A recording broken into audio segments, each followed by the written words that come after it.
హైందవ క్షేత్రంలో అన్యమతం స్వీకరించిన ఉద్యోగస్తులను తొలగించాలి అనే డిమాండ్ చాలా కాలంగా ఉంది. చర్చిలకు వెళ్తూ శ్రీవారి సొత్తు తింటారా అంటూ అన్యమత ఉద్యోగులపై తీవ్ర స్థాయిలోనే విమర్శలున్నాయి. అప్పట్లో జగన్ సర్కారు చూసి చూడనట్లుగా వదిలేయటంతో 5 ఏళ్లు వీరిపైన ఈగవాలనే లేదు. అయితే కూటమి ప్రభుత్వం వచ్చాక హిందూ సంఘాల ప్రతినిధుల స్వరం పెరిగింది. దీంతో తేల్చివేసే దిశలో టీటీడీ పాలక మండలి కీలక నిర్ణయానికి రెడీ అయింది. ఏదో ఒక నిర్ణయం తీసుకోండి అంటూ అన్యమత ఉద్యోగస్తులకు 2 ఆప్షన్స్ ఇచ్చింది. దీని కాల పరిమితి కూడా త్వరలోనే పూర్తి కాబోతోంది. డెడ్లైన్ తేదీ దగ్గర పడుతూ ఉండటంతో ఆ ఉద్యోగులకు కౌంట్ డౌన్ మొదలైంది. తిరుమలలో తిష్టవేసిన అన్యమత ఉద్యోగులు ఎటువైపు మొగ్గు చూపుతారు? బదిలీలకా లేక వీఆర్ఎస్ తీసుకొని నిష్క్రమిస్తారా? కీలక నిర్ణయం అంటున్న టీటీడీ అన్యమత ఉద్యోగుల విషయంలో ఏం చేయబోతోంది? Watch the story.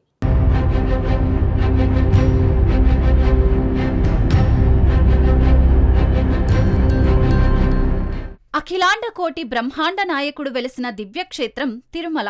శ్రీ వెంకటేశ్వరిని దర్శనార్థం వచ్చే భక్తుల సంఖ్య రోజురోజుకి పెరుగుతోంది. ఉత్సవాలప్పుడు ఇసుక వేస్తే రాలనంత విశేష సంఖ్యలో భక్తులు పాల్గొంటున్నారు. స్వామివారి క్షణకాల దర్శనం జన్మజన్మల పుణ్యఫలంగా భావిస్తారు భక్తులు. హిందూ ధర్మాన్ని విశ్వవ్యాప్తం చేసే ప్రధాన బాధ్యత టీటీడీపై ఉంది. అందుకు అనుగుణంగా టీటీడీ పాలక మండలి అనేక నిర్ణయాలు తీసుకుంటూ వస్తోంది. దశాబ్ద కాలంగా టీటీడీలో కొలువు నిర్వహిస్తున్న అన్యమత ఉద్యోగస్తులను బదిలీ చేసి పంపడం లేదా వీఆర్ఎస్ ఇవ్వాలనే డిమాండ్ బలంగా ఉంది. గత కొన్నేళ్లుగా దీనిపై హిందూ సంఘాల ప్రతినిధులు భారీగానే ఆందోళనలు చేస్తూ వస్తున్నారు. స్వీపర్ స్థాయి నుంచి డిప్యూటీ ఈవో స్థాయి వరకు ఉన్న అన్యమత ఉద్యోగస్తులకు టీటీడీలో కాకుండా నిబంధనలకు అనుగుణంగా ప్రభుత్వ రంగంలో విలీనం చేయాలని భారీగానే డిమాండ్ చేస్తూ వచ్చాయి హిందూ సంఘాలు.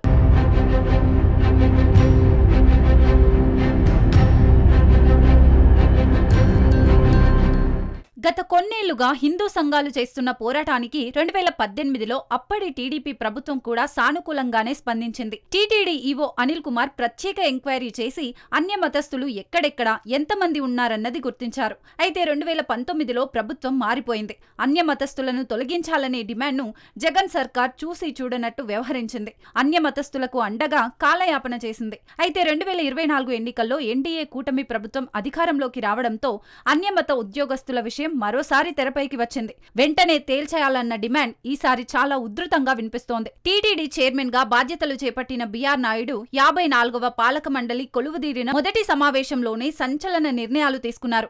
చైర్మన్ సహా సభ్యులంతా ధార్మిక కార్యక్రమాలు, తిరుమల పవిత్రతే మా ప్రథమ బాధ్యత అనే ధ్యేయమంటూ స్టేట్మెంట్ ఇచ్చారు. పలు కీలక అంశాలపై నిర్ణయాలు తీసుకోబోతున్నట్లు చేసిన కామెంట్స్ ప్రకంపనలు సృష్టించాయి.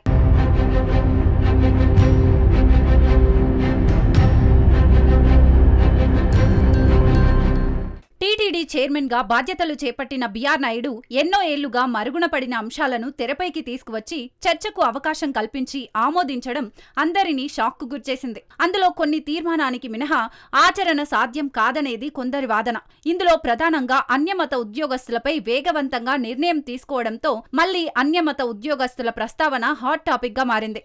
శాశ్వత కాంట్రాక్ట్ ప్రాతిపదికన పనిచేసే ఉద్యోగుల్లో అన్యమతస్థులు ఎంతమంది ఉన్నారనే విషయంపై ఇప్పుడు చర్చ సాగుతోంది. అధికారికంగా 50 లోపే ఉంటారని అంచనా వేస్తున్నా అనధికారికంగా ఆ సంఖ్య 300 ఉండే అవకాశం ఉందంటున్నారు. అయితే ప్రస్తుతం 31 మంది హిందూయేతర ఉద్యోగస్తులు విధులు నిర్వహిస్తున్నట్లు టీటీడీ ప్రాథమిక అంచనాకు వచ్చింది. దీంతో వారికి బంపర్ ఆఫర్ ఇచ్చింది టీటీడీ. రిటైర్మెంట్ కు దగ్గర ఉన్న ఉద్యోగులు వీఆర్ఎస్ తీసుకోవాలని మొదటి ఆఫర్ ఇచ్చింది. ఒకవేళ వీఆర్ఎస్ వద్దు అనుకుంటే ప్రభుత్వ సంస్థల్లో బదిలీకి అంగీకారం తెలపాలని కోరింది. అంతంత ఉద్యోగస్తులు 2 ఆప్షన్లలో ఒకటి ఎంచుకోక తప్పదని టీటీడీ స్పష్టం చేసింది. ఇక ఉద్యోగులదే తర్వాయి అన్నట్లు క్లారిటీ ఇచ్చింది.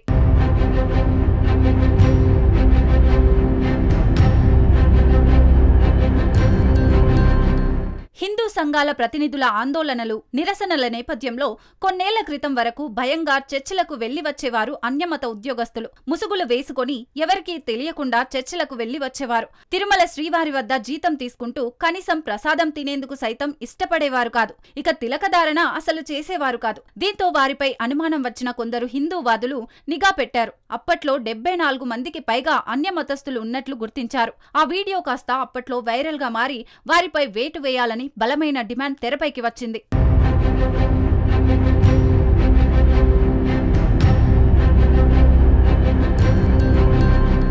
టీటీడీ సైతం కీలక నిర్ణయం తీసుకున్న సమయంలో అన్యమత ఉద్యోగస్తులు కోర్టును ఆశ్రయించారు. దీంతో ఆ నిర్ణయం మూలన పడింది.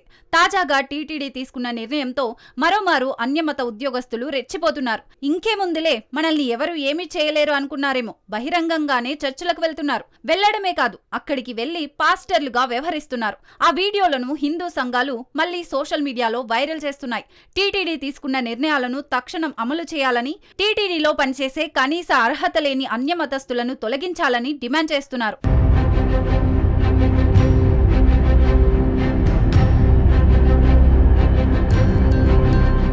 అన్యమత ఉద్యోగస్తులకు టీటీడీ ఇచ్చిన డెడ్ లైన్ దగ్గర పడింది. బదిలీపై వెళ్లిపోతారా లేక వీఆర్ఎస్ తీసుకొని నిష్క్రమిస్తారా అన్న ఆప్షన్ పై ఉద్యోగులు ఎటువైపు మొగ్గు చూపుతారన్నది తేలిపోనుంది. వాళ్ళిచ్చే ఆప్షన్స్ ఆధారంగా టీటీడీ తుది నిర్ణయం తీసుకొని అజెండాను ప్రభుత్వానికి పంపనున్నట్లు వార్తలు వస్తున్నాయి.